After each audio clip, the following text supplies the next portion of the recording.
Well, folks, this is the end, and that's why I'm wearing glasses. I just didn't want anyone to see me cry. Okay. This has been a fun year of the ABCs of Faith presented by First Presbyterian Church of Bradenton. This is a show that helps you know, so you can grow. And we've grown too, because we've had to study these things and learn about them. And we've had to look up a few words. It's been great. Yeah, it's been fun.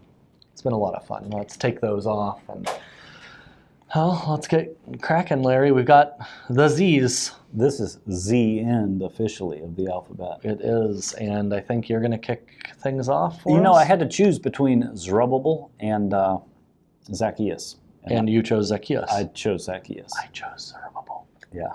So we flipped a coin. Yeah. Tell us about Zacchaeus. Well, Zacchaeus was a wee little man, according to the Sunday school song anyway. But he was also a chief tax collector that is very famous for climbing up a sycamore tree so that he could just catch a glimpse of Jesus. And much to the chagrin of the pious religious people, Jesus was like, hey, let's go eat. Yeah, he invited him in. Right, exactly.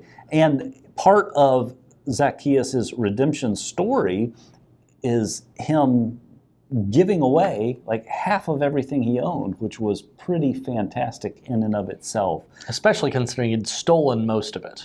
Well, tax collectors historically didn't have a great relationship with the Jewish people in particular because they were kind of the go-between from Rome to the Jewish people, and they were well known for taking more than they should. Yes. And not necessarily giving all that to Rome and pocketing a little bit extra and living large.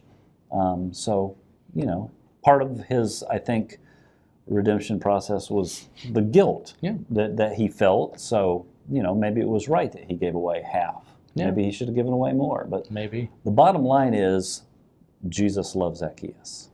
It is. And I'm not going to talk about Zerubbabel yet. I'm going to save him till the end. Absolutely. Great idea. I'm going to talk about the Zealots. Okay. The Zealots were a sect of Jewish people, and not like a nice one. They're kind of like a political party, a bit of a radical political party who are obsessed with not only holding to Pharisaic law and being very pious Jews, but they were obsessed with liberty, with starting a war with Rome to get out from under their dominion. And they were always seen as very fanatical in their approach. They took their vengeance upon Rome, often very violently, and then they justified their sinful actions by saying that it was God's will or the right thing to do. So the Zealots are not looked at very favorably. One of Jesus' apostles, Simon the Zealot, not to be confused with Simon Peter, right. Simon the Zealot had been a member of that sect, and obviously he left that life like many did. I mean, Jesus had apostles who were tax collectors, and you mentioned Zacchaeus wasn't one of the apostles, but we had people leaving their lives behind quite a bit to follow Jesus, either as apostles or as just disciples learning from the rabbi. So that's probably where, if you're thinking to yourself, where have I heard the name Zealots before? It's probably where it rings a bell, is from Simon the Zealot. Yep. Now, in terms of history, and this is like extra biblical history, in the mid to late 60s, first century, the Zealots actually rebel against Rome. They are able to successfully capture the city for the Jews. They thought they had won.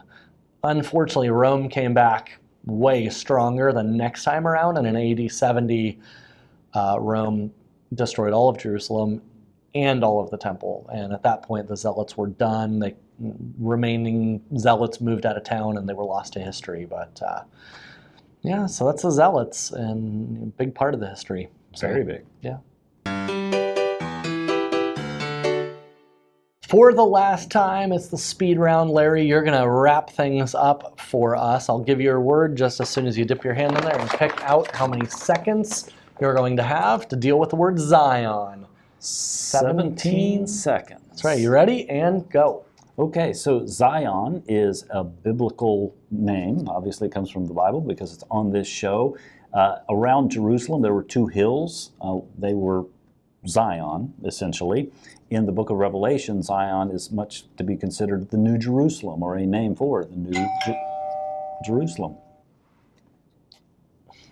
That went quickly. That went very quickly. I was going to say more. But You were going to say more. Well, here's the thing. Last week you gave me the grace of finishing at least my thought, so why don't you wrap it up for us? I was just going to say, Zion specifically isn't mentioned a lot in the New Testament, only in the book of Revelation. It's mentioned more often in the Old Testament, and it is considered to be a holy place.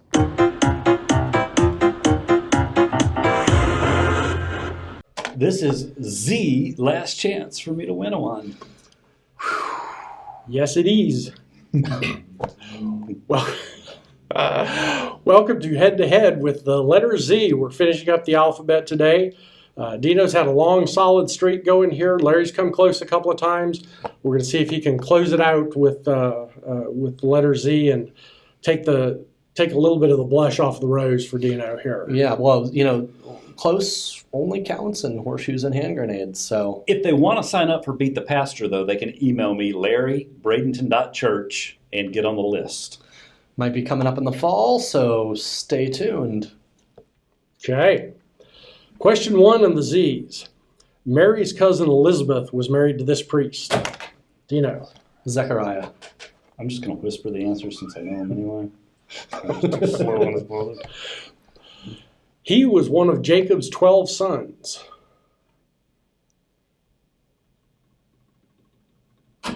Zebediah. Nope, sorry.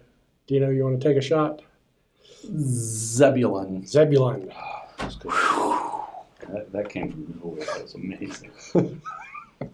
That really did come from nowhere. Let's get a little reset action, though, so I can get the next one right. Oh, no, I want to win. Question 3. She was Moses' wife. Dino. Zipporah. Yes. That's 3, Larry. You need to sweep the rest of the category to take it away from him. Larry, not going to happen. There would be no better ending to Head to Head than for me to sweep the final show. It Yes. would kind of put the icing on the cake, as it were. It would put a bow tie on the pastor. Well, you could do it with this question. Let's see. In some translations of the Bible, this stringed instrument is called a psaltery. Larry. Sire. I don't know. It's no. It's a zither. It's a zither. Dino takes the game. That's it. And now it's your turn. You think you can beat the pastor? Let's find out this fall. Well, that was a resounding beatdown. I didn't, on the Z's, I answered 0 questions. Which is a Z word. Right. That's called being annihilated. Yes. Like skunk rule in effect. It was bad. It's like losing ping pong 15-0. It really is. Or losing at cornhole 21-0. Yeah. Yeah. Yeah. So, Or losing a soccer game like 50-0. 50 is a lot of goals in soccer. Exactly. That's what I'm saying. It's like I didn't even show up. Maybe it's like 4-0. Okay. So still a beatdown. It's still a beatdown in soccer. Yes. So this is the last episode, of course, so we're not going to tell you to email or comment us for words, but if you are interested in trying to see if you can go head-to-head with me and beat the pastor, we're going to be doing that in the fall. Just got to let Larry know. That's larry@bradenton.church, or you can comment, I'm in. Dwayne's going to come up with those questions. He'll come up with the topics, and you and I will show down and see who can take my crown. It'll be super cool. Speaking of Zerubbabel that we talked about earlier. We did. He's a good person It's to your end word. on because he shows up the most in one of my favorite Old Testament books, which is Ezra. Okay. And he's basically in exile. He's living in captivity in Babylon. He's probably working in some role for the king. And he's recognized as being a key kind of royal in the Judean family. So the governing authority is given to him to actually take a group back out of exile.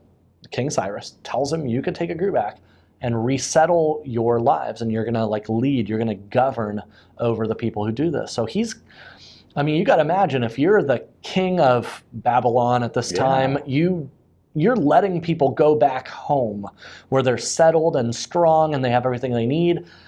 this is a nation you've already overtaken, and so this is a big deal. And Zerubbabel is given a very big responsibility to lead this first wave of people back to Jerusalem. When they get there, the first thing they do is take care of spiritual business. They build the altar so they can resume their spiritual practice of offering sacrifices to God. Then their second priority emerges. It's to rebuild the temple. Takes a long time, but they do rebuild that second temple, and Zerubbabel really does take the lead to ensure not only that the temple gets built, but that it gets built in a manner that is consistent with honoring God and giving glory to Him. So Zerubbabel's a good guy to end on. He gives us a lot of hope.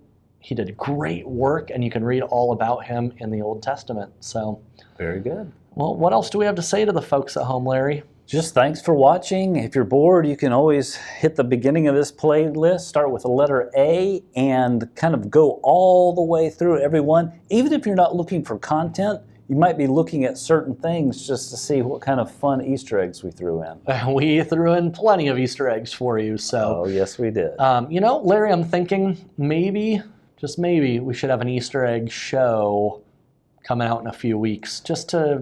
Maybe we could mix like an Easter egg show with, I don't know, a couple more outtakes, because honestly, every time we've done an outtake show, people have quite liked it. More than our serious shows. I think the numbers on the outtake shows, at least one of them in particular that I'm thinking of, are higher than the regular show. Well... So maybe people think we're funny.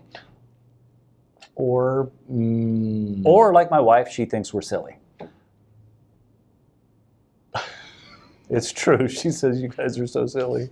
Well, it's been a lot of fun. Her exact words, why do you have to be so silly? Why do you have to be so silly? And on that, we call it a day. Bye-bye.